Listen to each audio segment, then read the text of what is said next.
No, it's common, right? It's very common, but it's not normal.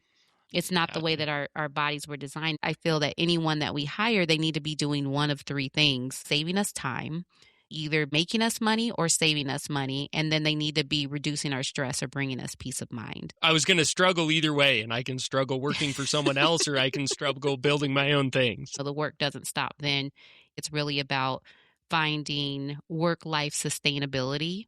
I don't believe in balance per se, but what are we doing now?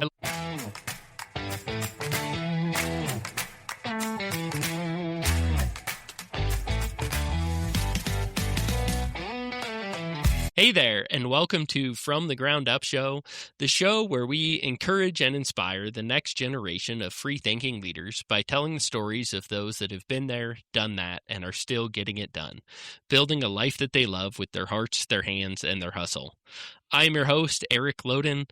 Thank you guys for joining me today. If you want to support the show and help us out, like, share, follow, subscribe. We're on all major social media platforms at From the Ground Up Show. We're on all major podcast platforms, and the full-length videos are available on YouTube. So wherever you're at, whatever platform you're on, leave us a 5-star review, leave a comment, like, share, follow, subscribe, all the things. That's the best tool we have to get the content out there.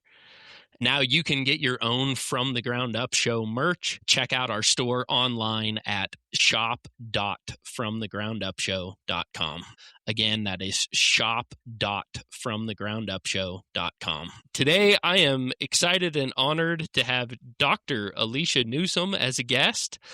As you may have guessed from the title, Dr. Newsome is not a blue-collar leader. She is an entrepreneur and has some great information to share with us. Dr. Alicia Newsome is an executive advisor and 3-time best-selling author who helps leaders who carry a lot: work, family, community, lead well without burning out or bringing stress home. She started as a hormone and performance clinician and kept seeing capable people running on fumes.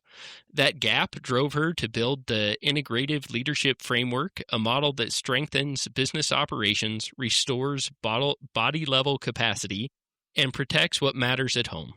Now she works with founders, senior leaders, and teams who want to win at work without sacrificing their health or their relationships. Having grown up and worked in the trades my entire life, I know firsthand how many of us run on fumes. The work never stops, and we don't get to clock out at 5 o'clock. Dr. Newsome is going to share some great information to help us all reach peak performance and still have a life at home. So, Dr. Newsome, thanks for joining us. Thank you so much for having me here. Yeah. Well, I am really anxious to dive into kind of your expertise and the topics at hand. But before we do that, we want to get to know you and learn a little bit about you and your business. So to start out, do you mind telling me a little bit about your childhood and what life was like growing up? All right. We're diving deep starting out. Right into the deep end. All the way back to my childhood. When I grew up in Kansas City, from the Kansas side. For those of you that know, there's a Kansas and Missouri side. I grew up on the Kansas side. And when I was growing up, my dad, he was a blue-collar worker. He worked at Procter & Gamble, and he used to work 12-hour shifts, like swing shifts. So he'd work 6 a.m. to 6 p.m. for 2 weeks. And then the next 2 weeks, he would work 6 p.m. to 6 a.m. And Wow. he did that all while I was growing up. And so, my dad, he worked really, really hard for our family. But he wasn't around a lot, because he was either working these 12-hour shifts or sleeping and switching back and forth every week, right? So, but he was working hard, taking care of our family. My mom, she had her own business. She had a daycare that she ran from our house. So she was the one that was primarily there with us at our sports and all the things that we did growing up. But I saw the impact that work had on my dad's body. He's in his 80s now, and, it's impacted him cardiovascularly. He's had all types of stents and things, and to this day has trouble sleeping, as you can imagine, switching back and forth with those types of shifts, and dealt with like a lot of health issues. So for me, my childhood was very much just, run of the mill childhood with my parents. but health has always been like a big part of who I am, and then also from my own struggles. So we just kind of ate whatever growing up. I think my mom probably cooked what she thought was nutritious. I remember I had a lot of the hamburger helper meals and just different things. But when I got a little older, I started getting very sick where I was tired all the time. And I was diagnosed with fibromyalgia at 19, which is really young, and they put me on antidepressants and things like that, and it was so bad I couldn't even like stay awake in the doctor's office and sitting there. So a lot of my younger years, and then I really didn't get resolve of my issues until I was much older and had children, and then was going through a divorce till I really found answers to what was going on with my health. But a lot of it starting out had to do with taking like the traditional route in healthcare, which is what, my mom figured, okay, my doctor said, put her on birth control for her acne. I had like all kinds of acne, skin issues. Put her on this, put her on that, give her antibiotics. I did all the conventional things, but I wasn't getting better. So that really fueled my desire to understand what was going on with my body and my family. That really fueled my passion for health. I want to take a moment to tell you about this episode's sponsor, MacArthur Company. As a former contractor, I know the importance of working with a great team. That team includes more than your employees.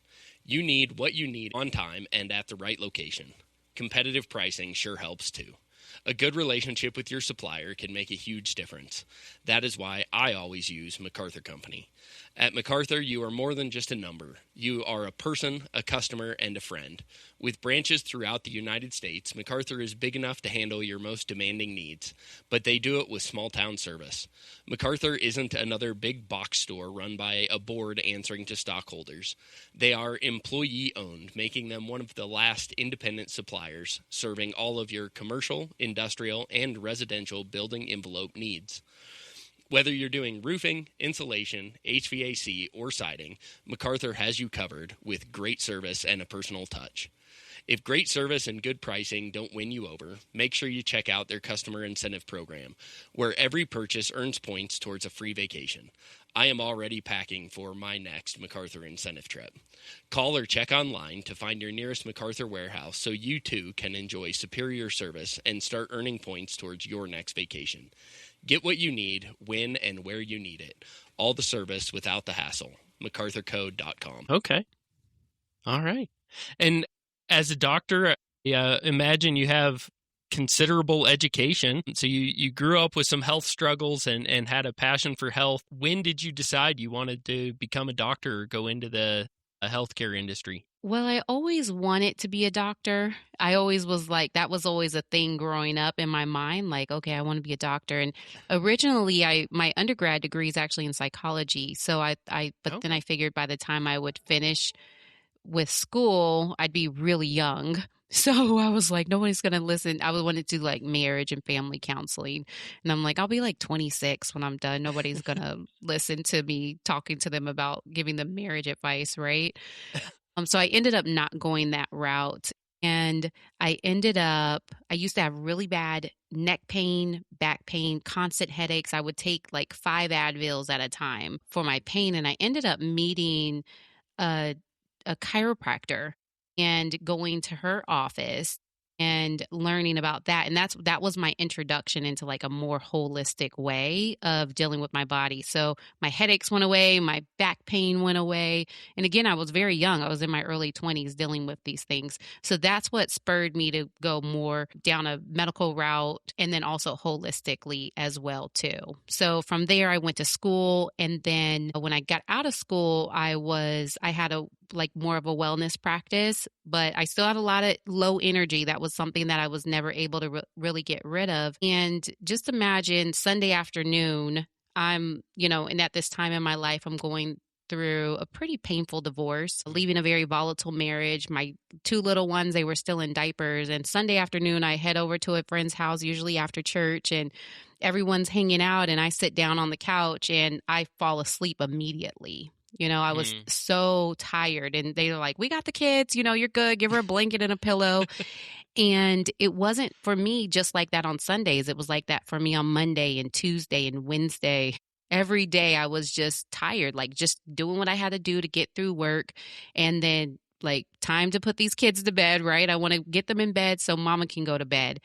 And I was tired. And then I ended up meeting a functional medicine doctor, which is what I practice now, that really showed me what was going on inside of my body with my energy. And that's why I'm so Mm. passionate about energy, because we need it in order to do our work, to fulfill our purpose, to be present with our kids, to be a good spouse, like all of those different types of things. So I ended up meeting that doctor, and then that changed the way that I practiced and started helping people in a more natural, holistic way through functional medicine.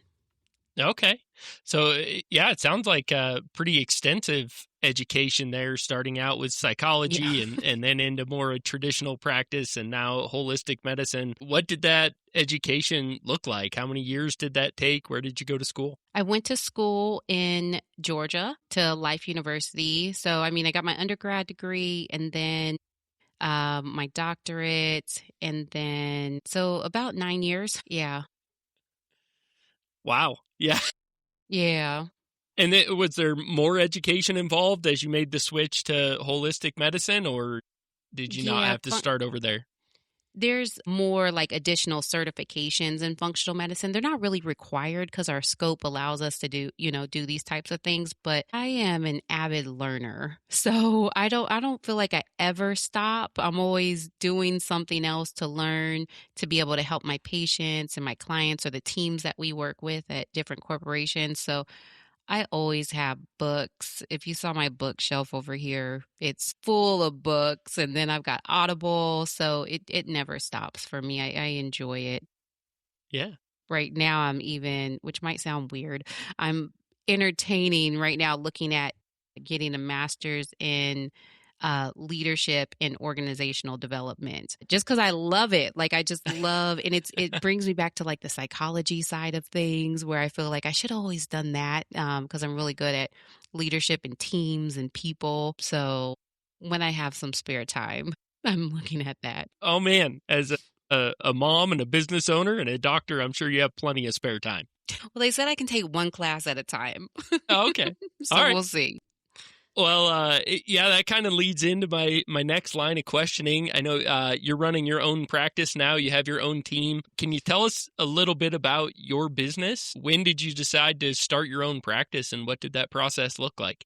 So when you think about the work that I do, I pretty much I have like two lines of work that my business does. And prior to this, because I've always been an entrepreneur, I've pretty much always worked for myself. So I had a brick and mortar practice. And then when I was going through my divorce and everything, I started picking up different contracts in pharmaceutical research.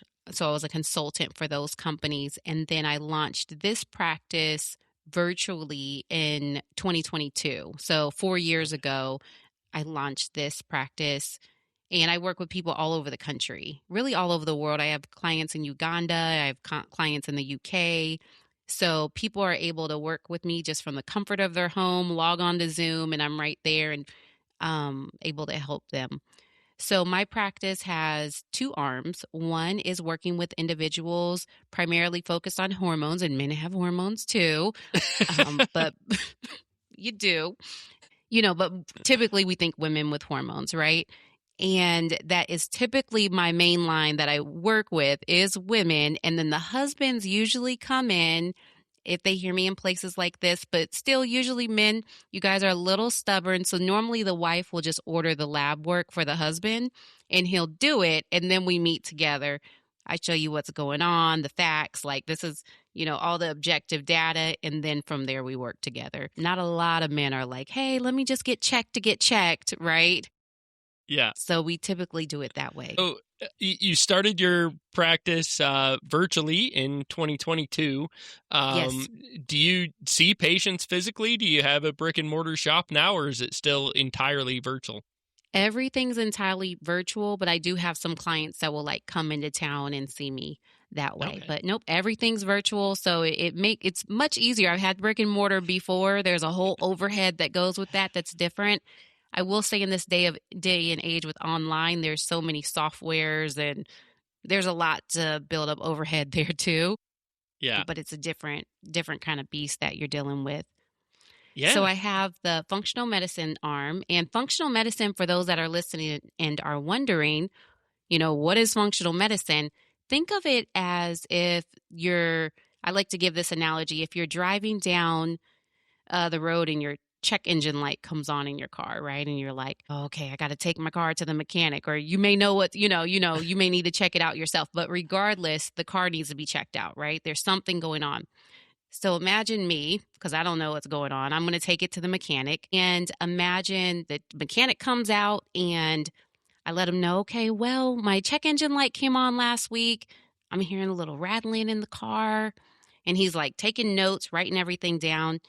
And then he's like, all right, ma'am, well, that's all you need to do is take this sticker. And he pulls a sticker out of his pocket and says, put that right over this check engine light.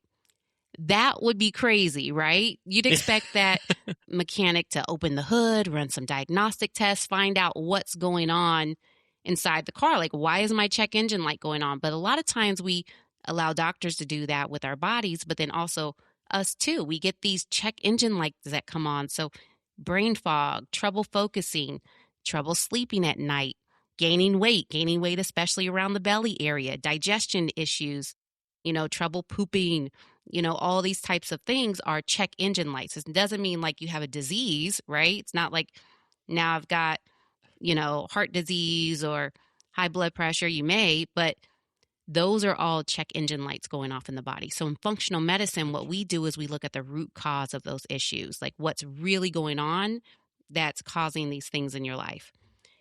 And then the other arm of my practice, I work with teams and corporations, leaders. So I either work with their executive team when it comes to their health, or we come in and we do wellness challenges with their team. So a lot of times, and we really focus on engagement. Most wellness programs at companies have about a 10 to 12% engagement rate. And they may be things like a gym membership that your job may give you. And that typically works for people that already go to the gym. They're going to get the Yeah. membership, and then a certain percentage of them go to the gym and actually use it. But what we do is we do these wellness challenges that really focus on the psychology and also the needs of the employees. So, and we call them Better You challenges because a lot of people we have found in our research, they want to be better. They want to be better employees. They want to be better friends. They want to be better people. They want to be healthier. They want to be more vibrant. They want to lose weight. Overall, they just want to be better. So we have these 6-week challenges that focus on, there's ones on fitness, there's ones on stress, there's holiday ones, there's nutrition. And we do those, and we actually get a 50% engagement rate with our challenges because they're fun, they're easy for them to implement, and they can also be done with anyone in your company, whether they're local or in other offices and things like that. So we come in and we do those that type of work with companies, which I really enjoy. I enjoy working with people in groups and giving people just practical tools that they can use in their everyday life. So that Yeah. helps with productivity, performance, attendance, insurance premiums, like all of that, the bottom line that helps companies with. And then, of course, companies are out here making impact in the world as well, too. So overall, for me, it's like little me and my company, we're able to make a greater impact by helping those that are serving others. Yeah. That's great. That's a great mission. I know you mentioned earlier what kind of fueled your passion for the holistic medicine was your own struggles, and especially struggles with energy. Do you mind sharing a little bit about your journey to solve that problem or get that figured Yeah. out? Yeah, it's what I do every day now with the people that come to me. So I'll tell you about my journey. I'll combine it on how we work with people too. So one of the things is that we do very thorough intakes. So typically the time that you spend on average with the doctor in the office is 7 to 8 minutes, if you even get that, right? We But you spend, get yeah, charged for the full hour. you're going to get charged, right? It's just not enough time in our modern day system. It's not set up to really be able to understand what people are dealing with in their lives and in their health. So one, we have a lot of comprehensive intake forms that ask all types of questions about your childhood and what type of work you're doing, what you're being exposed to, even chemicals, all types of things. You'll when you do it, you're like, "Whoa, I've never been asked these things," right? Because it it all plays a part. And then we have a 90-minute consultation that we do with that Wow. after that. So we're really able to dig deep because you don't have time to waste doing things that don't work, right? So it's really Yeah. important that we're doing the right things in the beginning to get the answers. And then the next thing that we do is test. And this was vital for me in my own journey. And I'm a big advocate of test, don't guess. We've got a lot of advanced testing out there that we can find out exactly what's going on in your body. Like, why are you having digestion issues? Why you're bloated? Why you can't go to the bathroom? Why you go to sleep, but then you wake up in the middle of the night? Or why are you dragging all day? And then you need, 3, 4 cups of coffee to get through the day, or Coke, or whatever it is to give you caffeine to get through the day. We're able to test and find out exactly what that is. And then from there, we put together personalized plans for you. And that could include what lifestyle changes are needed, stress, detoxification, which is really important. We hear a lot about detox, but you got to make sure that you're properly detoxing. A lot of people will find like a juice cleanse or something like that. They do that and then they feel awful. And a lot of times is that detox is actually making them sick. They're not getting the toxins out of their body. So proper Mm. detox, and then supplementation is important too. So I'm a big advocate of taking supplements that work. A lot of times you can pick up some calcium. Calcium's great. You pick it up from the store, and that calcium came from rocks. And yes, there's calcium in rocks, but we don't eat rocks. We eat food, right?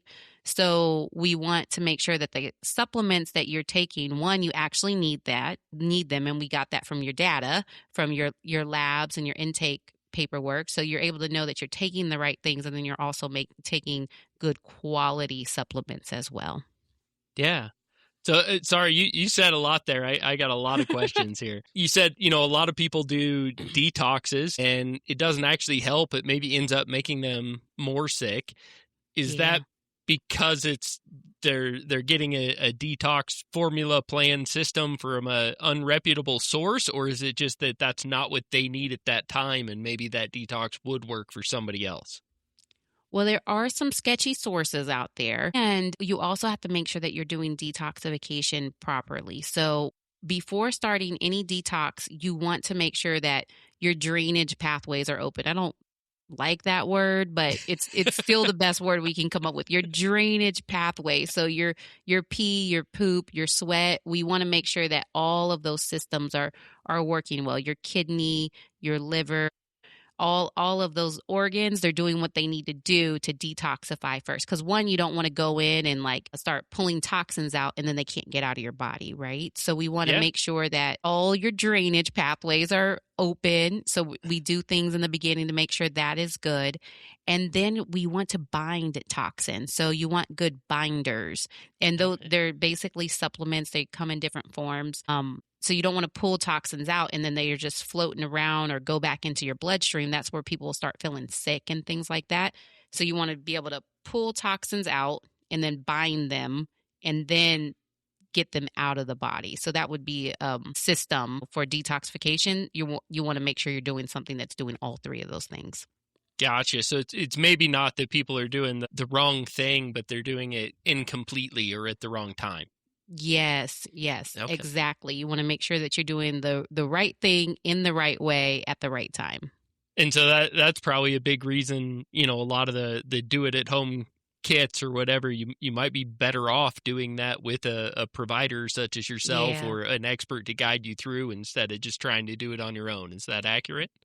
Definitely. And some Okay. things, when it comes to toxins, there's two different forms of toxins. There's biotoxins. So those are living things like mold, fungus, parasites, bacteria, viruses, all of those things. Those are living inside of you. Okay. So Okay. they need your nutrients, they need all of these things in order to survive.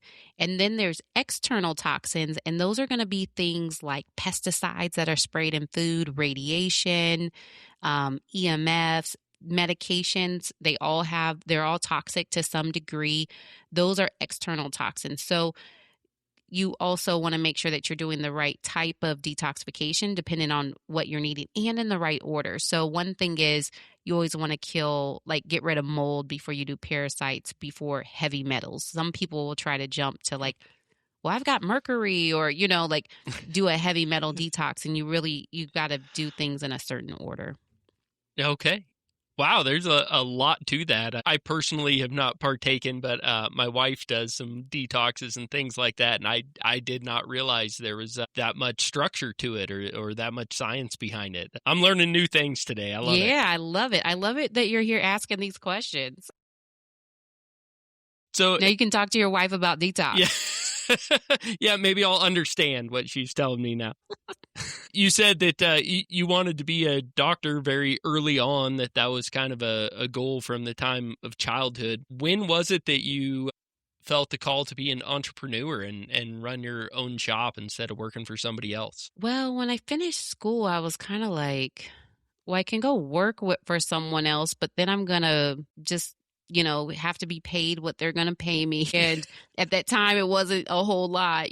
And also then I have all the constraints of the schedules, the long days, like all of these things. And I was like, well, if I'm in my mind, I was like, well, if I'm going to be struggling, I'm going to be struggling building my own practice, my own thing at this time. So I kind of just finished school, and I had always done like even like multi-level marketing stuff when I was younger, like in my early 20s, that that's kind of like business type mind stuff. So I've always been a very entrepreneurial person since I was very young. So yeah, it was once I was done with school, and ever since I did have, right after my divorce, I did have a W-2 job. It was in the pharmaceutical just for like a short period of time. And then I went back. I was like, I'm going to do consulting, work for myself in that way. So I feel like Yeah. entrepreneurs, we're just a different kind of human. It's like, it's not easy being an entrepreneur at all. It's No. like, it would be so easy to go clock in, shut my computer. But even a lot of my friends that still work in like corporate situations, once you're in leadership, that's a whole different ball game. It's not easy just shutting your computer, turning it off. The work doesn't stop then either. I think it's really about finding work-life sustainability. I don't Yeah. really believe in balance per se, but I what are we caught that. doing I now? love that. The sustainability instead of balance. That's Yeah, I picked yeah. up on that. Yeah, it's important, like what are we doing to really be able to sustain our bodies? What are we doing to be able to sustain our marriages, our relationships, like all of those over time? And what we do day to day really impacts that. Yeah, I like that. I like that the saying or the quote, you got to choose your hard. Life is going to be hard either way. Choose your hard. And I like what you Yeah. said there. I was going to struggle either way, and I can struggle working for someone else, or I can struggle building my own things. Yeah, that's great. Well, I imagine it sounds like you've built a couple of practices now with a few major life upheavals in the process. Yeah. What was the most difficult thing that you encountered building the various businesses that you've run? Mm, there's so many. I think for me, it has really been learning that sustainability factor. Mm. Because I can work, like my parents raised me to like put my head down in the ground and work. Like I can go, I can put too much on my plate and still kind of, make it all happen, right? And then do it with excellence too, right? But I think my biggest thing was when I'm remarried now, and now we have, more children. And really for me, it has been the journey of wearing all the different hats that I wear as someone who owns my own business. I'm a mother, I'm a wife, I'm a friend, I do things in my church, all of those without it crushing me. I have done it prior where it has taken over, and that's all my kids see is mommy working, and my husband's just kind of being ignored over here. And that has been the thing, because I think for me there was a lot of the way that I was raised, the ways that what I believe about myself, my own enoughness. even though, I'm a doctor and you would think, okay, like she's a doctor, right? I don't really look at it that way. There's still a lot in our journeys that have us, like when we're high achieving people like go, that there's the voices and the things that still say it's not enough, Mm. that pushes us to keep going. So I would say that that has been my biggest journey. I know that's a little different than like building a team or all of those things, although that is a No, that's thing. yeah. That's awesome. You hit two things in there I want to touch on, and this Okay. was not in my notes, but I hear it talked about a lot, and you kind of brought it up there. I think in our culture, a man that starts a business and is hard charging and works too much, that's almost honored and lifted up.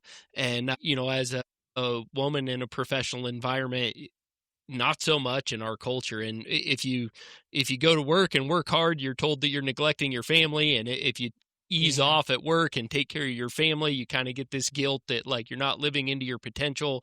And I hear from a lot of women that that's a very real thing and a difficult thing. How have you walked through that?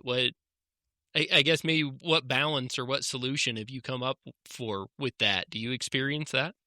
Yeah, I think one of the biggest things for me, and it's what I help a lot of people that I work with as well, is building a good team, a support system around me. Mm. One, there's the people that, sometimes we just have to ask for help, right? We have to, and then trust people to be able to help us and not, mess things up. And so there's that leaning on people.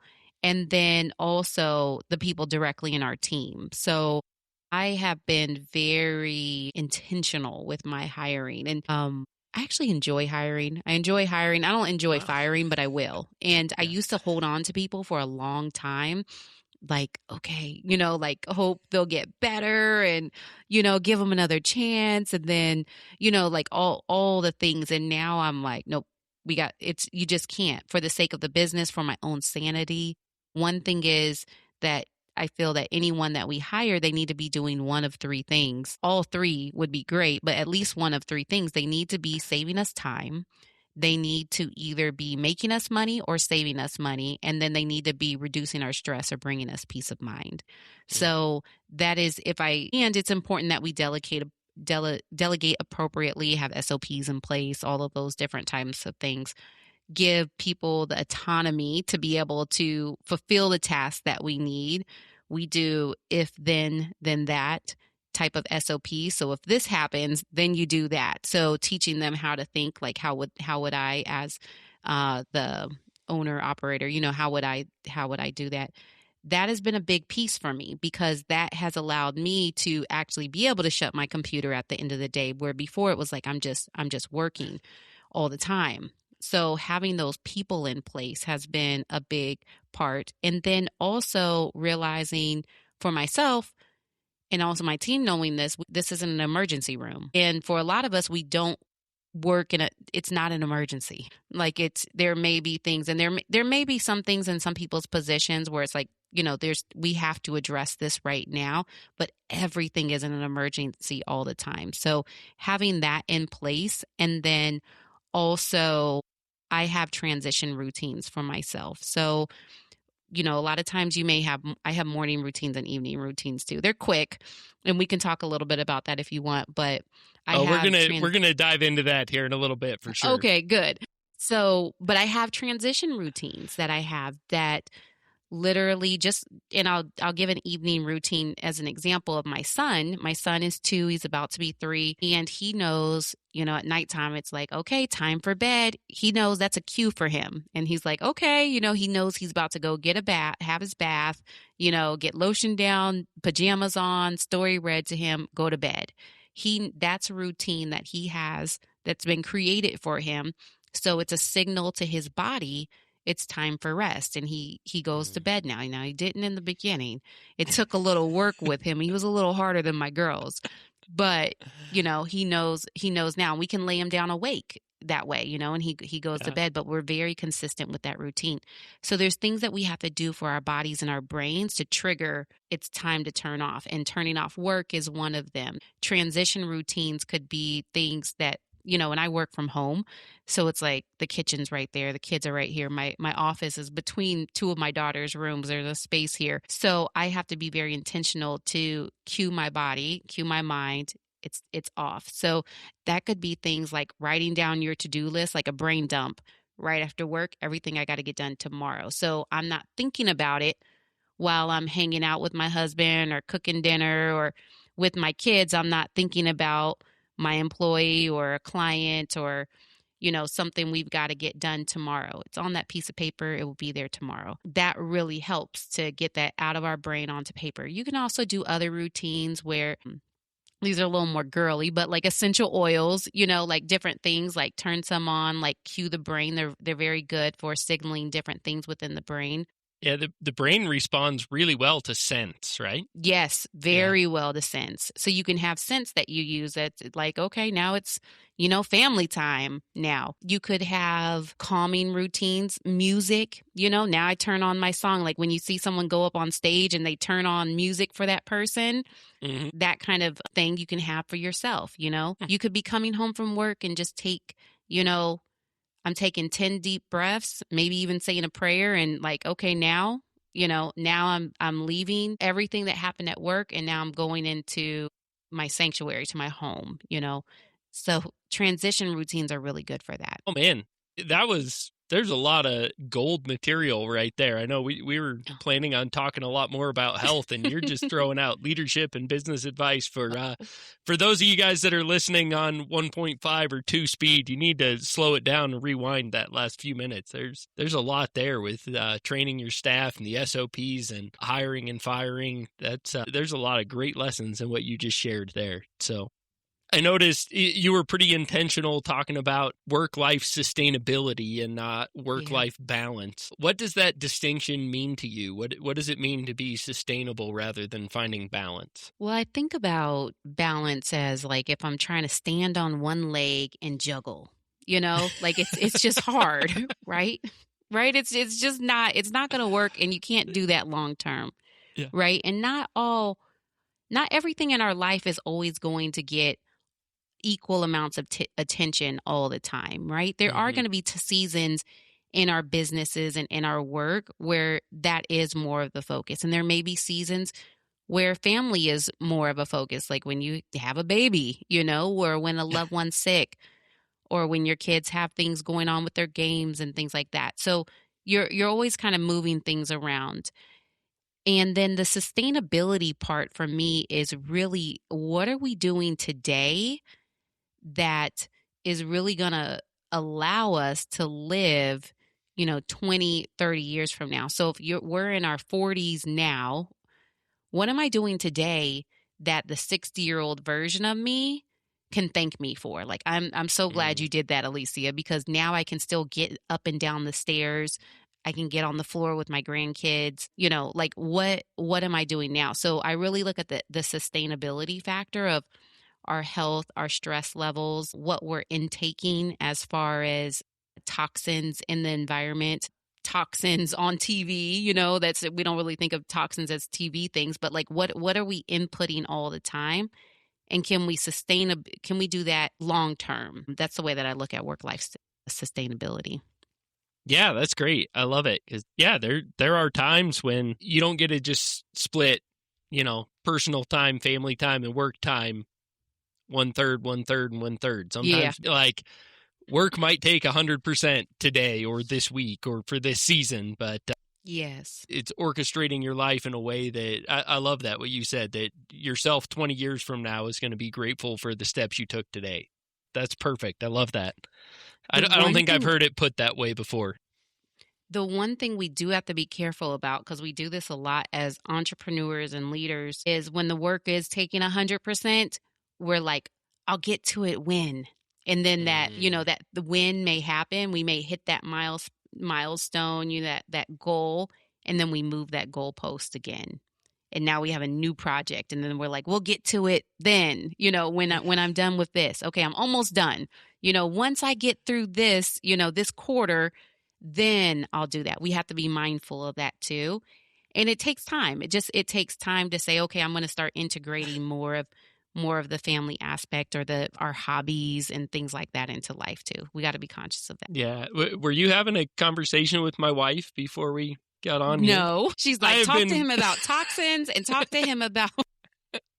I have been extremely guilty of that, and I hope that more recently I've been fulfilling some of those promises. But I was bad about that for a long time. It was always, well, after this, well, after this, well, after this. So, oh man.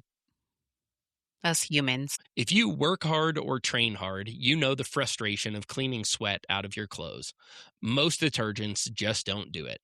They don't remove the sweat, especially from synthetic fabrics. Instead, they just mask the smell with strong fragrances. Do you ever wonder what those fragrances do to your skin and your body? You are left with flowery smelling, stiff clothes that start to stink immediately if you sweat even a little bit. The sweat wasn't really removed, it was just covered up until it gets wet again. Into the frustration with Athlete Fresh, a detergent designed specifically to get sweat and grime from all fabrics, including your favorite synthetics. It gets deep, breaks down bacteria and sweat enzymes, and rinses clear. No residue, no stiff clothes, no fragrance, and no stink. Athlete Fresh will actually clean up the residue other detergents leave behind. Athlete Fresh is environmentally friendly, and 5% of every purchase goes to charities. Check them out at athletefresh.shop/FromTheGroundUpShow. Again, that was athletefresh.shop/FromTheGroundUpShow. Do you have an opinion that you once held pretty strongly that you've changed your mind about throughout your personal health journeys, your business and leadership journey, something where you learned something or realized something that really shifted your opinion about it? I am very opinionated. I have very strong opinions. Are there ones that have changed? I'm sure there are. That's a good question. I feel like I've loosened because I used to like once I went into like the holistic world, I went very like all natural, like everything, like I was very extreme and now I'm much more balanced. And especially even with my kids too, because they're, you go to school, they love some Takis and all kinds of things, right? That I'm like, don't eat that. But even with myself, I give myself more grace. And I think in general, even with leadership too, I've always been very like, hardworking, and I'm going to work hard. I'm going to do it. I'm going to do it right. And I've given myself a lot more grace now, that like everything isn't an emergency, It's okay if mistakes happen. We can correct those types of things. Even with our teams, it's always, and even giving them that autonomy to make decisions. Like if they understand our values of the company and they're making those decisions based on that, like make your decision and then we can decide, afterwards, like maybe there was something different that can be done. We can give that autonomy. So I'm a lot more, I would say gentle in general. With myself but I would say the holistic one, I'm much more balanced. There is a place for medicine, of course. Our country, when it comes to chronic disease, we're not the place to have it, right? We make up 4.2% of the world's population and we take over 65% of the medications. We're not winning when it comes to chronic disease, obesity, heart disease, all of those different types of things. But when it comes to acute emergency care, like you definitely like have a heart attack here, this is where you want to have it. I don't want anyone to have one, right? But if I feel like I'm more balanced in general when it comes to conventional medicine and then like holistic, more natural approaches. There's a place for different things. And then, even sometimes in just regular everyday issues, like you may need to take some medicine, I would say that's where that was a good question. I'm going to think more on that one too. That was a great answer. I appreciate that. So I know you had mentioned early on you wanted to go into psychiatry. You went into kind of traditional medicine and now functional medicine and are kind of getting more back towards your psychiatric roots, doing some team and performance stuff. If you had to do it all over again, would you follow the same route or would you do something different? I feel like my route made me who I am, right? Like all of my experiences that I've gone through, my schooling, my first marriage. I recently heard someone call it a starter marriage. I was like, oh, okay. That's a lighter way to say it. Like all of those experiences with my kids, the mistakes that I've made, it's made me who I am, and it's also made me the type of leader that I am. I think it's taken me on my journey of entrepreneurship from the beginning as well, which I don't know if that would have happened if I would have went into psychology first that Mm, way. I took this class in undergrad called social psychology, and it's like psychology of people in like groups. And it was my absolute favorite class ever. And I was like, what is this career? What is this? And at the time, that teacher, and they may just not have known, but they were like, it's like organizational psychology. It's a newer thing. You work with companies, but there wasn't really a path for me to go on with that. That was very clear to me. It may have been around, but this was over 20 years ago. But yeah, in my mind, I'm always just like, and I think that's with the tempting of the masters with the organizational development and executive leadership. yeah. I really am passionate about that kind of work. But I feel Okay. like I have, instead of the educational route of having gone that way, I have the real life experience route of that. So I don't know. I don't think I'd change it. It's just a new, no, I wouldn't change it. I wouldn't. Okay. Yeah. Yeah. And I know clearly as an entrepreneur, you mentioned, yeah, being an entrepreneur is hard. It's difficult running a business. You're going to face hard things in life. Yeah. Even with great parents or kind of a normal childhood with your dad's job and his work ethic, it seems like you had some hard things growing up and going through a starter marriage. You've pushed through a lot of hard things to get to where you are. What is it that really keeps you pushing and moving forward when life gets hard? I have to say it's my relationship with God. That's very anchoring for me. I feel like there's a few things that are very like knowing that all things are working out for my good. Mhm. Like that just always recenters me. Always. Like it's that, and that's probably like the biggest thing that I lean into. That's like a specific scripture too. Mhm. That just like all things are working out for my good. So even in my darkest days, and I have at different times in my life gone into very, deep depressions, and I I feel like I can remind myself on those days when those things do happen and I feel hopeless. I always remind myself it's not always going to stay this way. Mm. The sun, always comes out in the morning. It's dark right now. Um, and just knowing it's working out, even when things in my business, because businesses have ebbs and flows, right? There's contracts, there's employees, there's just all these different things, and that anchors me. Like, you know what? No matter what's happening right now, it is working out for my good. And that is a Yeah. promise that's been made and it's always been fulfilled. There's nothing, all the things, all the different things that have happened to me in my life. It's like, nope, yep, it all worked out. I ended up okay eventually. It's not a promise of exactly when, but that it will work out. Okay. Yeah, that's awesome. I appreciate that. So, what has been your greatest resource to grow as a leader? Hmm. I would say, besides my relationship with God, coaches, I think it's Okay. good to have good mentors, people that you can ask advice to that have been in your shoes, that have already gone down the road. And I feel like in some aspects I've kind of pioneered in a way. There wasn't like a family member or anything who's had a business or went to even school. I'm the first person in my family to go to school. My mom, she dropped out in high school. Both my grandmothers don't have beyond a third grade education. So even that, but I think I've always looked for people like, okay, well, who's doing this, Yeah. and it's helpful to be able to see it, even if I don't know them personally, to have that. And then now in business is very much like I hire coaches. I hire Yeah. people that can help me with business structure or offers, contracts, like those different types of things that I can get advice from. Awesome. Awesome. Well, thank you.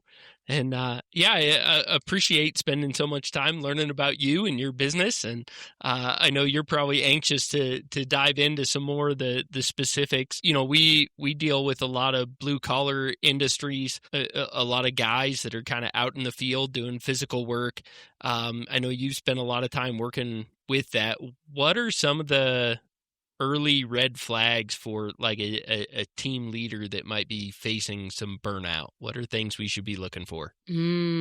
That's a good question. So, some of the early red flags are going to be that check engine light going off, right? So, there could be things like making your decision making, it slows down, right? You're dealing with decision fatigue, like all day you're having to make decisions. Small things start feeling harder than they should. You start avoiding conversations or putting calls off. When it comes to your health physically, your sleep starts getting choppy, or you're waking up at 3 a.m. in the middle of the night thinking about work, struggling, to get through your day without coffee, caffeine, all of those different types of things. That's like, okay, your body is really not able to sustain you with that work life Mm, sustainability, like the capacity, like just within your own means inside your body. You're needing assistance with that. Another big one is you stop enjoying the things that used to make you happy. Right. mm, So it's like you were doing things that you enjoy, but now it's like they don't recharge you. You don't even want to be bothered with that. So if any of those types of things sound familiar, then burnout's probably on the horizon or it's already started. yeah. Yeah, that's good stuff. I know, yeah, growing up in the trades, working in the trades, you alluded to it earlier. A lot of men, and especially blue collar men, they don't want to go to the doctor. They don't like going to the Yeah. doctor. Probably everybody's seen it. I've seen a couple reels and memes that the blue collar guy goes to the doctor, and the doctor says, "Well, how much pain are you in?" He says, "Well, the usual amount." And the doctor says, "Well, the usual amount is none." Like, oh, well, then we have a problem. So Yeah. for the blue collar guy that does not like talking to a doctor, I guess what would you have to say to that person that's resisting kind of getting in, talking to somebody, making some adjustments? What kind of things would you categorize as concerning that they need to really be watching out for? And then what encouragement would you have for them to take some steps towards being more healthy? Yeah. So I get it with not wanting, like you said, going to the doctor. And like I said, the women normally just order the labs for the husband. We're like, let's order them, have them take them.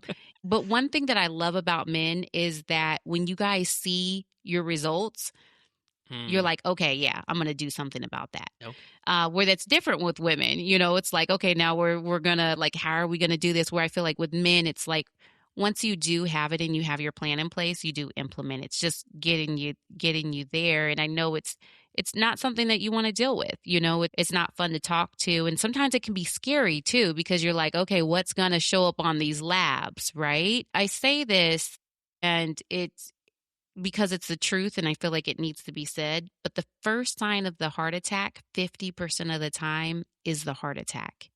And the, Hmm. and 50% of those people die of the heart attack. The other 50% have these beginnings. That's the medical term for it. It blows my mind. But beginnings, they're the signs. They're the check engine light going off. So they are all the things. Like if you're getting dizzy, when you stand up, that could be something dealing with your adrenal glands, which produce your stress hormones, cortisol. That pumps out. And if it's not doing well, like if your adrenal glands aren't pumping out the hormones well, it basically doesn't raise your blood pressure enough to get to your brain fast enough, right? There could be issues with dehydration. There could be other things going on as well. The fatigue is a big one, like it's not normal to be tired all the time. Headaches, that's a big one too. Sometimes I'll hear people, they're just like, well, I only get a headache a few times a week, and it's like, no, you're not, it's common, right? It's very common, but it's not normal. It's not the way Gotcha. that our bodies were designed. And really, I want you to think about these signs, this check engine light, as a gift. Okay, it's a Yeah. gift because it's letting you know, hey, something's off here. You need to get checked. So the low energy, headaches, dizziness, the trouble sleeping at night, That's a big one as well too. If you're waking up in the middle of the night, there could be things going on with your blood sugar that could be spiking in the middle of the night. It could be cortisol, your stress hormone. It could be parasites as well. Parasites have a witching hour in the middle of the night that can disrupt sleep. Digestion issues are a big one as well too. A lot of times and bloated is a word that women use. I don't know. Do men use the word bloated? Like I'm bloated. I I haven't think maybe heard men say that. we probably go more gassy, but Okay, gassy. Okay. Yeah, so being gassy is not normal, having to fart all the time, it's not. And our farts do tell us things. But really, in all seriousness, and I know we don't talk about this a lot, but you want to have good, healthy bowel movements, because we're exposed to all of these toxins. Our food sources here are awful. There's all these things, and we don't want all that to get stored in our bodies. Or we want to be able, just how we talked about detoxification, poop, pee, and sweat. You want to, if you're not sweating when you work out, that's a thing. But you want to be able to get the toxins out of your body. Otherwise, they stay in there, they get stored in your fat cells, all of those different types of things. Carrying a lot of weight around the belly section, that can indicate insulin resistance. So insulin resistance is very much tied into which turns into diabetes, which is connected to all of your metabolic pathways when it comes to cardiovascular disease, all of those types of things. Those are some of the things to look out for. But I love what you said. Just no, it's not normal. Like 0 is normal. yeah. Yeah, I like what you said there. It's common, but not normal. Yeah. I think that's something that a lot of us need to hear. Just because everybody experiences the same thing does not mean that you're healthy. Yeah. Yeah, you might be in an environment, in a situation where you're all not doing well. So, and Yeah. what I'm picking up from a lot of what you're saying there, reading between the lines, my exposure, which is limited. I'm one of those, my wife is probably the health expert in our home. I ignore Yeah. most of it. But I feel like a lot of the holistic medicine that I've been exposed to is, well, you do this, this, and this. And if you're not doing this, you do this. And if you are doing this, you do this. But it sounds like you're describing something that it's very complex, very diverse, and that testing plays a pretty critical role. It's not as simple as just, drink enough water, eat the right diet, and you'll be okay. There's a lot of factors at play. Is that accurate? There are a lot of factors at play. And that's what I love about testing. We can get very specific, very personalized with what each individual needs. Two things is, one is, I love supplements. I have my own supplement line. I Oh, love wow. natural things. Yeah. I love all of these things. But if we're just using even natural things like, well, let me take some melatonin to sleep, or let me take some B12 for energy, when we're doing those types of things, but we're not dealing with the root cause, it's still like just putting that sticker over that check engine light, So we have to be careful even with those, that we're still not just treating the symptom, we're treating the root of what's going on. And then the other thing, you had said something that was really good. I think even a lot of people that maybe take their health more seriously than is common, they hop on a good multivitamin, they take certain supplements for certain things, but it sounds like even kind of dabbling in ordinary supplements probably needs to be combined with some testing to see if you're taking what you need and really solving the problems. Is that accurate, or are there some supplements that just pretty much everybody needs all the time? There you go. Now I remember what I was going to say. That's exactly Okay. where I was going to go. Okay, so there are some just basic general things for everyone too. Okay. It's really, I was talking to someone the other day and they give a beautiful analogy of it, like it's that last mile of a marathon where it gets very tweaking with different things. But there are just some standard things that you and those that are listening as well need overall. So magnesium is a really big one. Most people are deficient in magnesium. It is it's like a nutrient that's used for over 300 different reactions in the body, and stress, it pulls on your magnesium. I'm a fan of magnesium threonate, and there's lots of different magnesiums. So magnesium threonate, And that one is good because it's the only one that crosses the blood-brain barrier. So it helps with focus, it helps with attention, it helps with sleep as well at night. So you don't have to take it at night. I enjoy taking it at night because I feel like every time I do, I'm like, oh, that was some good sleep. But it helps you get into some deep REM sleep. So magnesium threonate is a really good one, a good multivitamin as well. And then also omegas. Omegas are a good one that we need because we're exposed to a lot of inflammatory oils, which come in packaged foods, fast food, fried foods, even a lot of nuts and seeds, and that can create inflammation in the body. Mm. And inflammation drives all disease. So omegas are something that you need because everything in your body needs them, like your system, your hormones, your brain, your heart, all need omegas, but it also helps combat that ratio too. So a good omega 3s as well. And then when it comes to nutrition, protein and good fats is where you want to focus. There's lots of debate on carbohydrates. We don't have to get into all of that, but and good fats is where you've got to focus. So good fats are going to be can come from your omegas, extra virgin olive oil. One thing to know though about extra virgin olive oil is, and women may care about this more than men, but like when you drizzle it all over everything, each tablespoon of that has like 100 to 130 calories in it. So sometimes people are like drizzling like eight, 8 tablespoons, and they put like 800 calories on their salad, right? So you got to be careful with that. The other thing is with olive oil, because everybody now knows, oh, olive oil is good for me. They start cooking with it on high heat.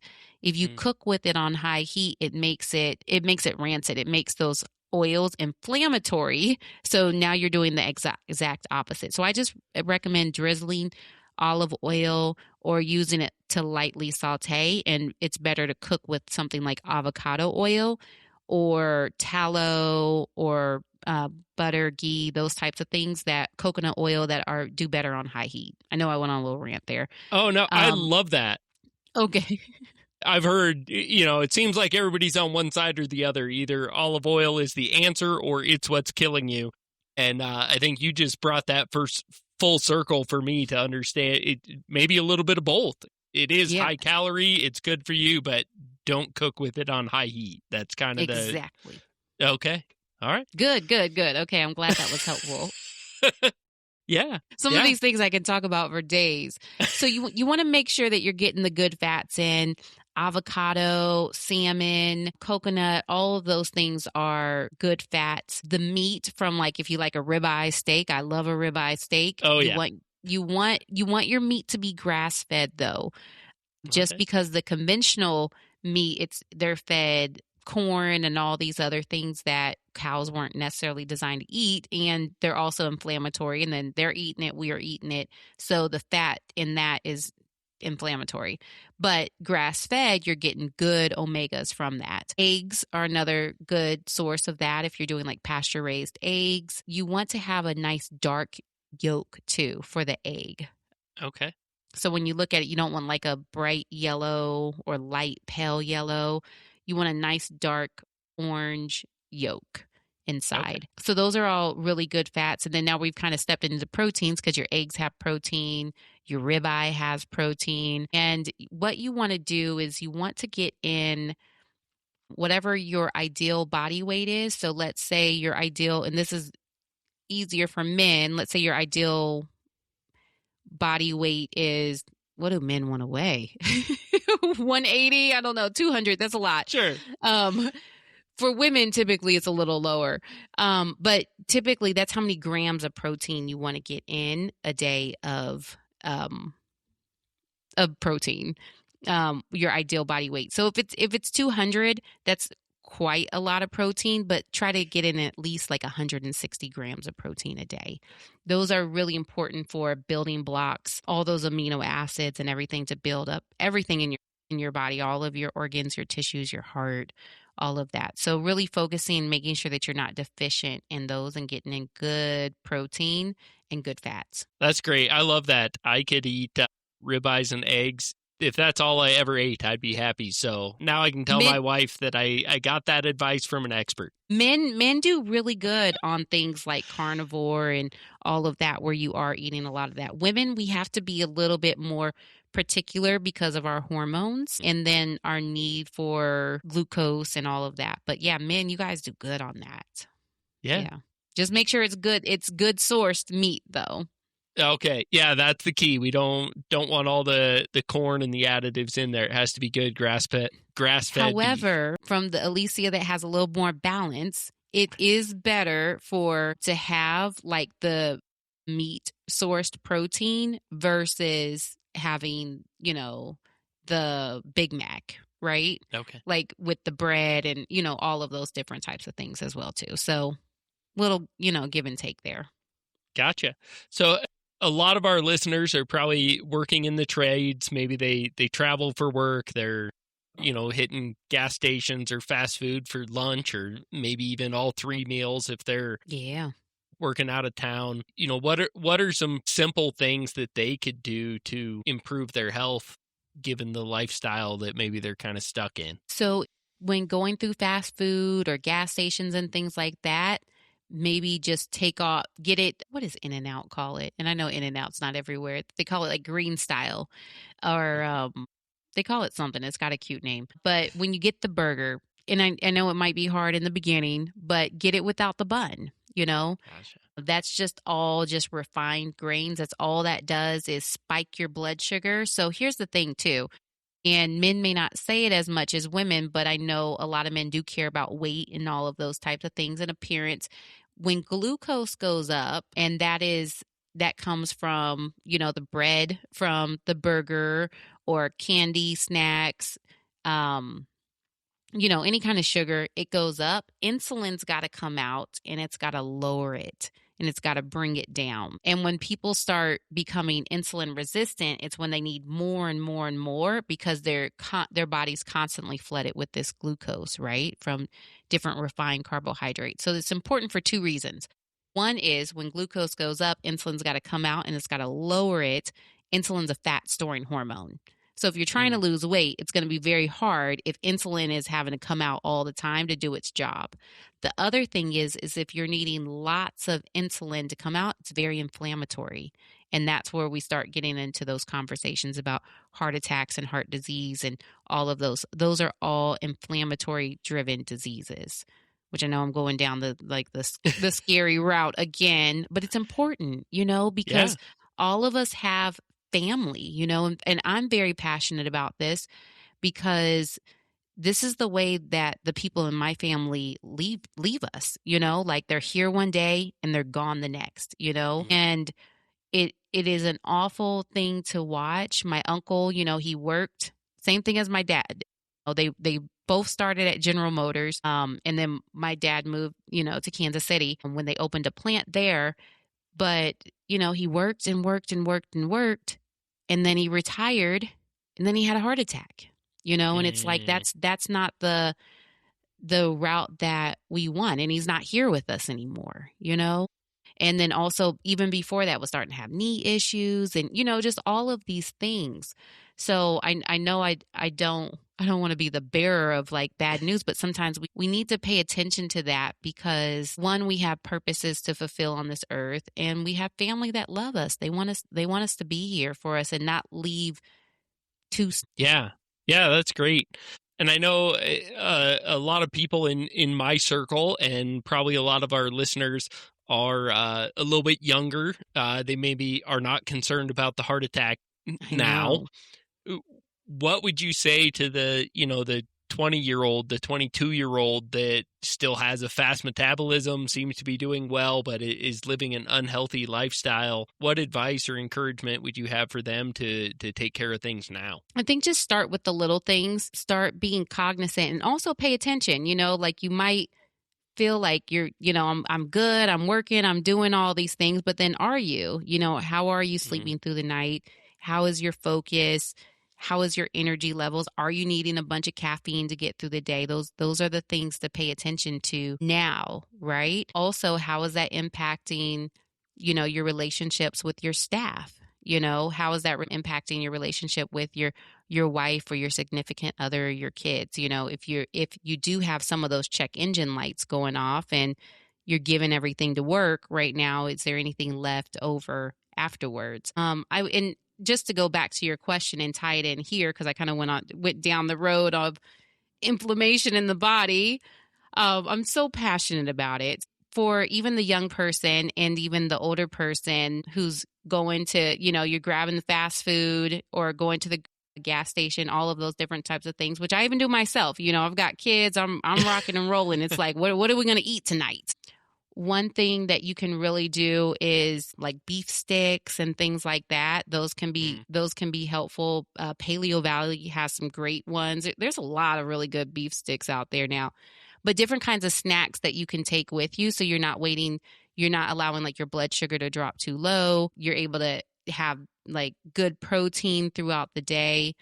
Other things are, like I said, starting small with small things, saying, I'm going to do something a little healthy for myself. Like give yourself a pat on the back. Like I took the bread off. I'm just going to eat it in the lettuce wrap, right? Yeah. Go for the sweet potato fries instead of the regular fries. Those could be things. Sometimes if the place has a salad, get the salad, put the protein on it, add protein to it. So it's really those little things that seem so minute that really do make a big difference later on. And then also another thing that we haven't talked about is the stress and like managing stress as well too. We talked a little bit about the transition routines, but stress is also a big driver of a lot of health issues. Okay. Well, I want to dive into that a little bit deeper, but you just brought something up of like, needing caffeine to get through the day. In the world that I'm in, there's two types of people. There's the people that drink coffee all day and the people that chug energy drinks. So, yeah. Yep. What would you have to share with our listeners about that as far as the effects of caffeine in general, coffee, energy drinks? What is that doing to our bodies, our systems? How does that affect things? Well, it burns out the system because we're injecting this caffeine, right?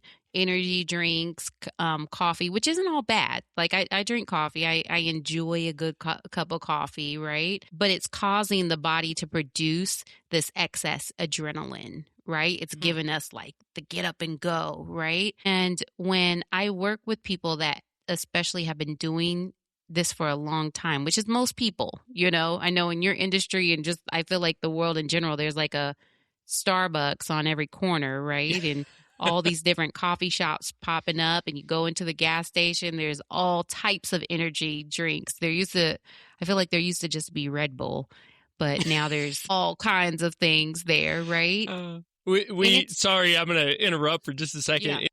I'm in primarily roofing and single ply membrane roofing, and we work with some pretty strong chemicals. And there's a new energy drink out. I won't name it right now, but the name of it matches one of the really strong chemicals that we use in our roofing. And one of the guys walked in about a year ago into our office holding one of those, and I looked at the name of it and I pulled up the MSDS sheet for that chemical that we use and handed it to him. Like, do you really want to drink that? I'm sure it was not the same thing, but the naming was very similar with the energy drink and the very harmful chemical that we use and have to take precautions with. It was quite interesting. So sorry, I interrupted you there. But. No, you're good. So you were talking about the effects of coffee and energy drinks on our body and kind of what that does to us.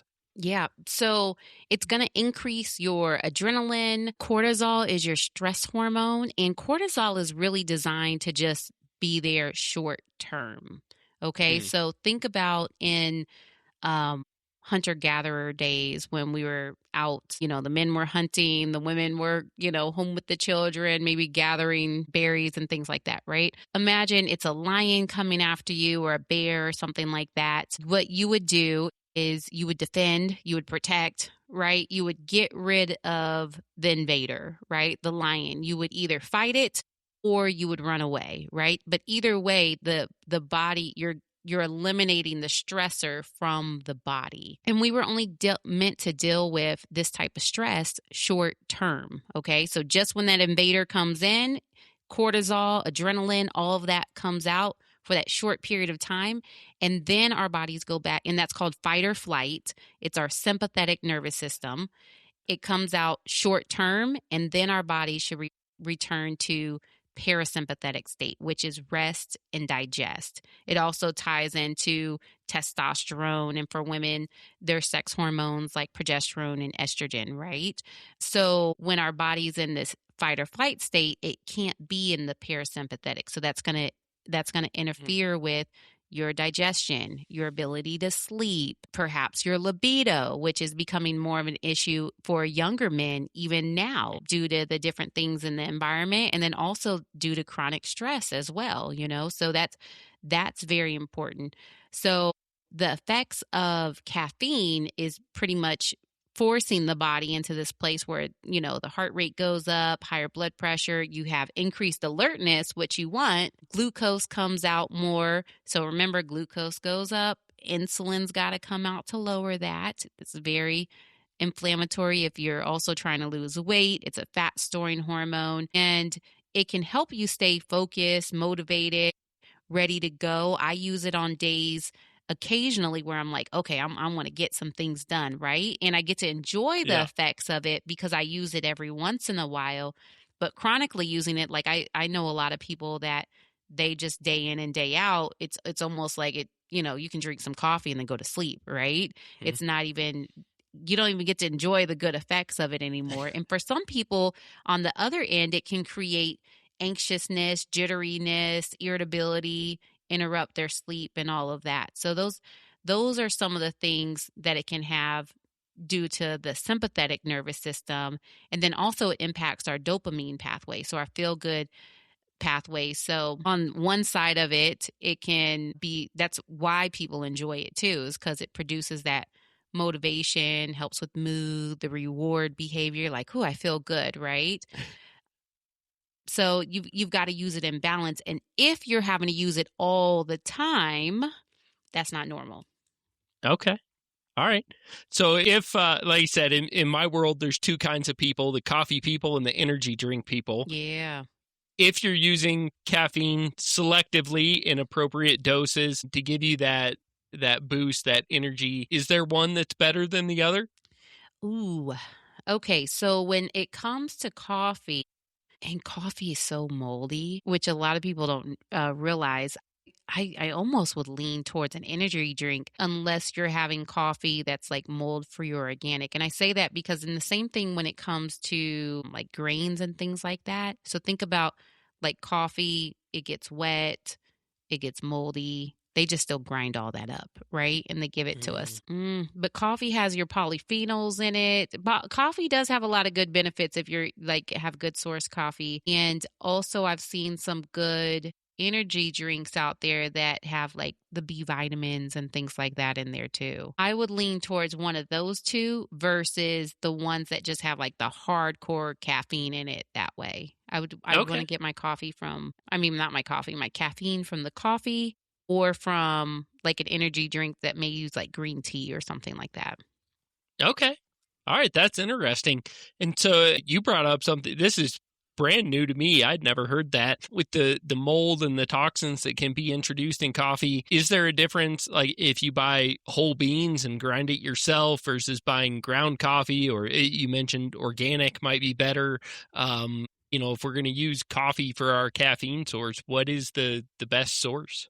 I would get organic coffee. So organic has been typically cleared for mold, but there's always like the controversies around like organic. And then there's some, because this is a real issue with coffee, there are ones that you can look for that are like mold certified, like they've been tested and all of that. Yeah, it's a whole thing in the coffee world with that. So I would do that, and then also whole bean, and then grind it yourself if you can. But I know that's not always convenient as well. Yeah, that's interesting. You're bringing up stuff I've never dove into at all. So, well, you're asking. I haven't been asked these types of questions either, so it's like on the spot. Like, what would I recommend? Good deal. Well, you brought up a lot of, or it seems to me anyway, a lot of younger people are maybe experiencing stress or showing the effects of stress more so than we've seen in previous generations. You brought up the lack of libido and higher stress, higher cortisol levels.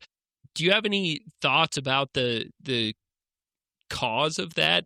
Is that reality? Are we experiencing that younger with later generations, or did people just not talk about it as much in previous Mhm. generations? My dad, he's in his 80s, so he's technically from the silent generation, and my mom's a baby boomer. And I think those generations, there's a lot that just wasn't talked about. However, I believe that we are under a lot more stress because of technology Mm, and our environment. We've had over 100,000 new chemicals that have been brought onto the market since World War II that we're exposed to every single day.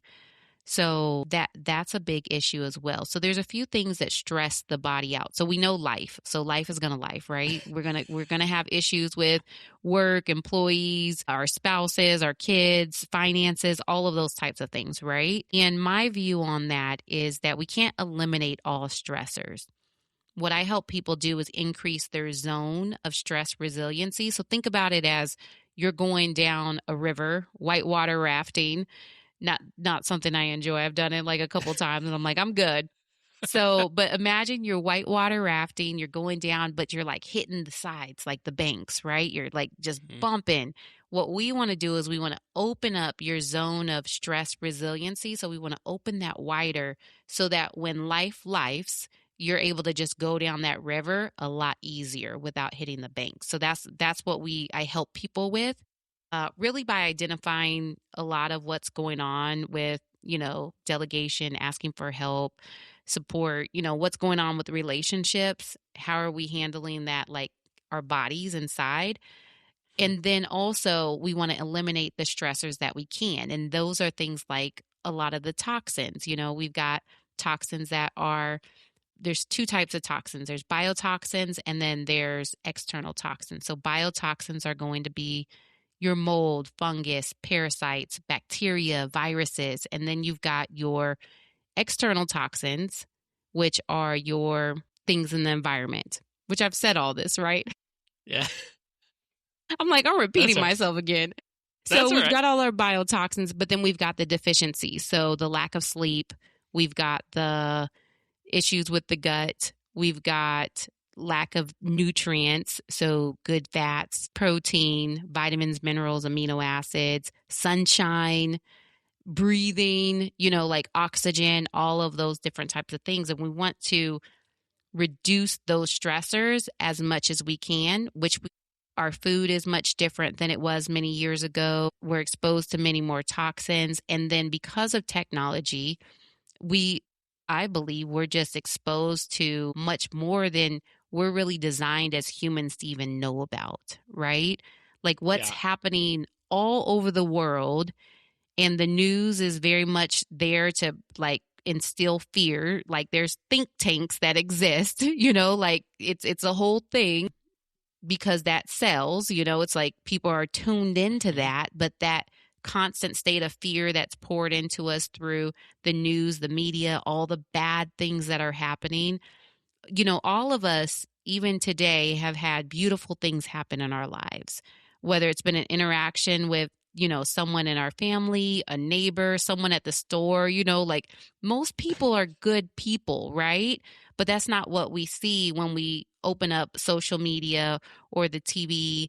We're seeing a lot of negativity, and it's, that is hitting us the same way that cortisol, that bear, that lion, that tiger that's coming after us, our body physiologically is responding to all of those things the same way. So whether it's toxins, whether it's something you just saw on social media that's got you pissed off, or you're not getting enough protein in, you're skipping meals, or something going on at work, your body internally is still dealing with it the same way. The same adrenaline's kicking in, cortisol, all of that. So I do believe we are under a lot more stress because of all these different factors. Yeah. So, would you recommend checking out of social media and some of the news sources? Yes. Yeah. Yes. That's an easy answer there. Yes. And if you and just and I think we're addicted to it. Like Hmm. it's created in a way it gives us those dopamine hits that feel good. Like ooh, the reels, like we can just scroll through them or TikTok or whatever your favorite one is. It's there and it gives us a false sense of connection with people too. Like we Hmm. feel like we know people, we don't really know them. Yeah.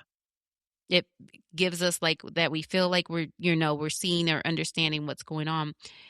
And it is hard. In the beginning of this year, we did like a 21-day fast, and I chose to do a media fast. And it was hard in the beginning.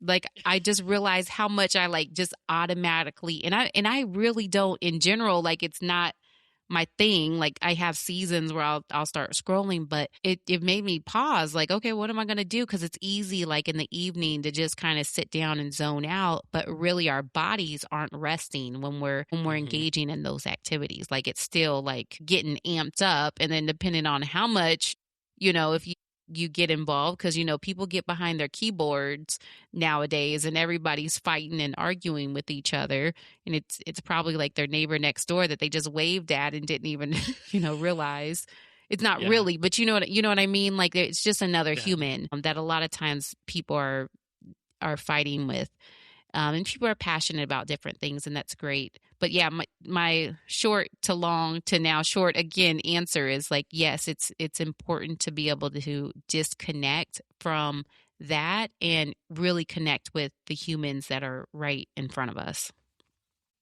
Awesome. Well, I appreciate that. And I know we've spent a lot of time kind of talking about the health aspects and diving more into that. And like you say, you have two practices, kind of the team building, coaching, and functional medicine. So I know you teach or promote something called integrative leadership framework. What is that in plain English, and how would a blue collar leader put that to work? Yeah, so we look at three different areas: business, body, and belief or being. So with belief and being, like we're human beings, not human doings. So it starts to that part of the framework really looks at like how we're showing up. What do we believe about ourselves?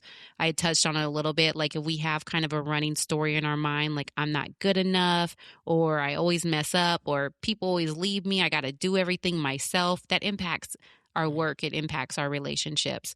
So it really comes to, how are we identifying within and then coming into alignment with the truth of who we are, and how powerful we are as human beings, and as leaders, and then having the authority and autonomy to be able to walk that out. And that also translates into our leadership, to be able to properly delegate. So when we look at the business aspect of things, and even for those that aren't in business, we have lives, right? Mm-hmm. And we have to look at like where our time is being spent, where our energy is being spent as well. So for me, the business side of things are protecting our profits, our time, and then our peace of mind. And then the body part is a lot of what we've been talking about when it comes to toxins, deficiencies, and then how mental emotional stress impacts our stress hormones. Yeah, I love that. I liked when you said that earlier about hiring people. They have to save you time, make you money, or save you money, or bring peace to your life. So Yes. as you're putting together your team with people that do one up to three of those things, how do you delegate effectively to accomplish those things? So, one thing that's very important when it comes to delegation is making sure that a lot of times delegation fails because of the handoff of that task. So Mm. people might not fully understand like what they need to do, and they might not have asked the questions, they might not have felt comfortable asking. So we have to create that space where it's like ask me questions if you're missing what something is, and then give them the authority within boundaries to be able to make those decisions. So when I delegate, I one explain why does this matter, not just what to do. So I give why does this matter, so that there is the big picture, and then I give them the authority to make decisions within the clear boundaries, because you don't want now you're just asking me a bunch of questions throughout. It's like, well, I could have just done this myself, you know? Um, and then also you want them to be able to just step back and take it without you micromanaging it is really a big part. So trusting in that handoff is important, or it's like, just don't do it at all if we can't release it. Do you find Okay. that men are a little easier with that, with trusting for the handoff? I think probably yes and no. I mean, there's some things where I think guys can, like, all right, yeah, I'm not dealing with that. But then there's other things that maybe we take a little more, there might be a little more ego, Mm-hmm. a little more, this is mine, this is my name, this is me out there, and we tend to hold on and micromanage a little more. So probably yes and no. Yeah, it Okay. depends a little bit. So Yeah. yeah. So I know, I mean, a lot of, especially young guys kind of have a mentality of, we're going to put in the hard work early, put your head down, Yeah. just grind it out. And as long as we get through, it'll pay off in the end. But I know that there's a cost to that stress, and especially a cost of bringing that stress home. Can you speak to that a little bit? What is that cost, and how do we find that work-life sustainability rather than putting a little too much cost up front? Yeah. There's a delicate balance because, men are men and we love our men, right? And we love you for being providers and protectors and all of these things, right? And it's just mindful to be aware of the cost. You don't want your kids to remember you as the guy that's always tired and irritable, you Mm-hmm. know? It's like one thing to work all the time, but then it's the other thing to be tired and grouchy and irritable and snapping on them, or your partner feeling like they're just all by themselves, or they don't want to bother you to ask for things, so then they're just kind of handling everything themselves. I think those are some of the bigger costs when it comes to like family and relationships that are really important. And then of course, there's the health part, taking those times to pause. But it can be just as easy as just like 5 minutes in the truck before you go in the door. Taking that time to pause and just reset whatever type of transition routine can work for you. Just close your eyes for, you know, 10 seconds and take some deep breaths, mentally leave work and the job, just leave it in the driveway and then walk in and be present. I think it's those types of things of really, I think they say we don't remember what people said, but we remember how they made us feel. Mm-hmm. So even though there might not be as much time in the day that you were wanting, because time is not infinite. We can keep making money, right? Yeah. Um, but time isn't. It's really those moments that we do have with the people that we love, making sure that those are impactful and that we're there already. We might as well be present while we're there.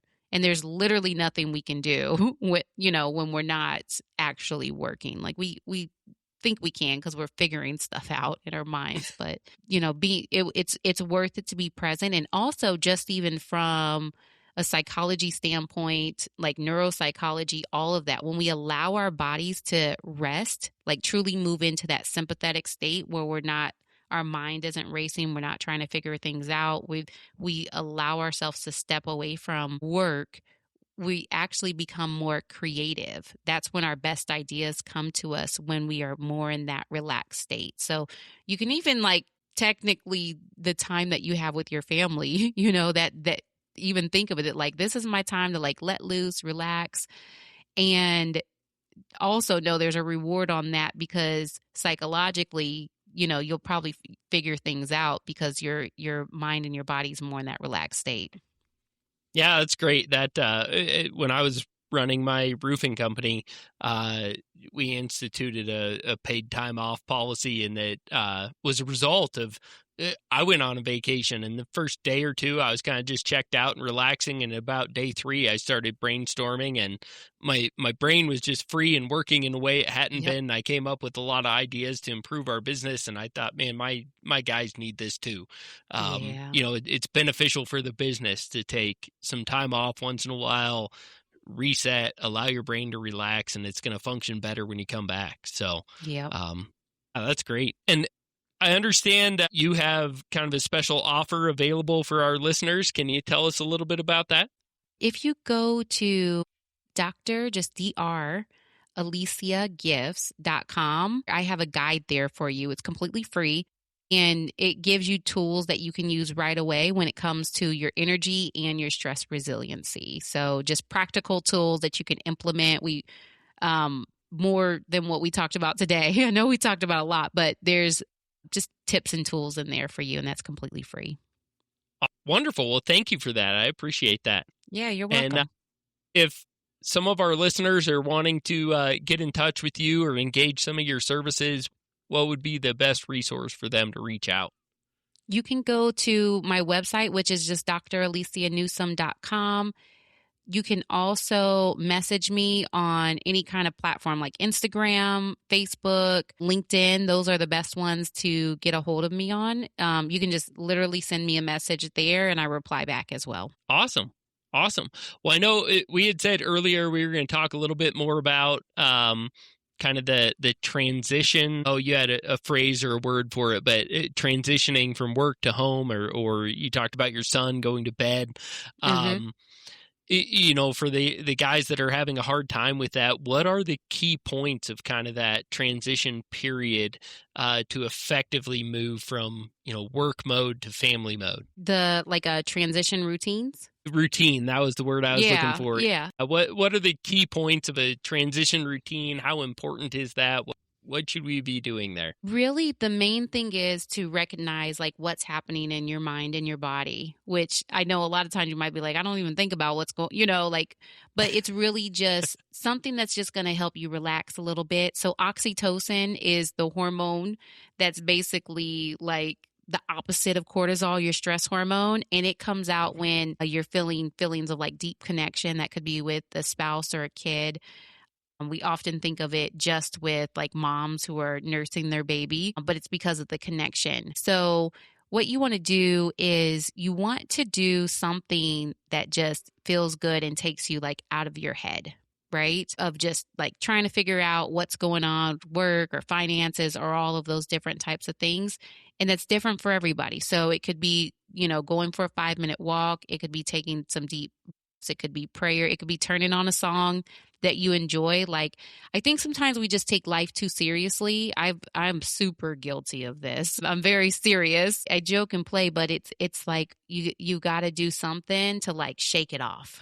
Right? I think there's like a song like Shake It Off. But you've got to like shake it off so that you're not taking it into the next day. You can brain dump if you're like more analytical, put it on that piece of paper, write it down, like everything that you've got to do tomorrow, everything that's stressing you out. And for those that are more faith-based as well, sometimes you can just write it all down and turn that piece of paper over and just write like God's got it, right? Like just know, okay, I'm turning this over. I'm about to go enjoy my family or my friends, the rest of my day and hand it over. Well, you brought it back around there. You alluded to it earlier, but this is my favorite question I ask every guest. It seems obvious you are a person of a faith tradition. And so what is that? And how has that affected your business, your leadership, your medical practice? Yes, I'm definitely a woman of faith. I'm a Christian woman. And I feel like it's impacted my entire life. I feel like I wouldn't be where I am today. I wouldn't be who I am today without the Lord, and my journey with the Lord has been rocky. I've been God's little prodigal child multiple times in my life. It hasn't been perfect at all, but I've got to tell you, he pulls through. I mean, he pulls through.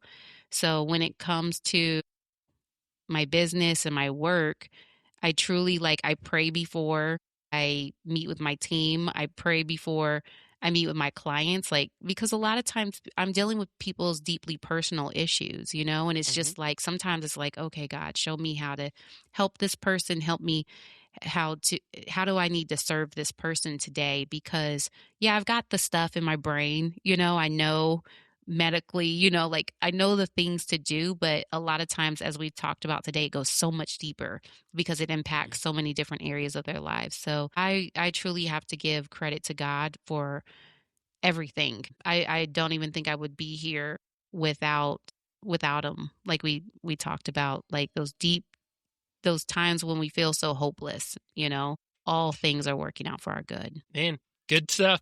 Good stuff. Yeah.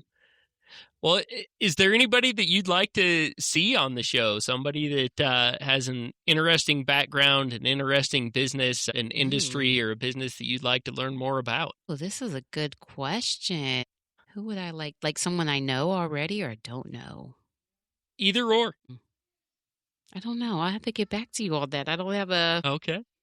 Well, Yeah. we are always in search of great guests with good stories Okay. and interesting industries, interesting stories. So if you think of something, please let us know, and we'll Okay. reach out, try and get them on the show. But Okay.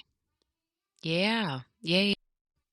thank you so much for joining us. This has been awesome. I know we took up a lot of your time, but I really appreciate the information that you've given us. I think it'll be really helpful for our listeners.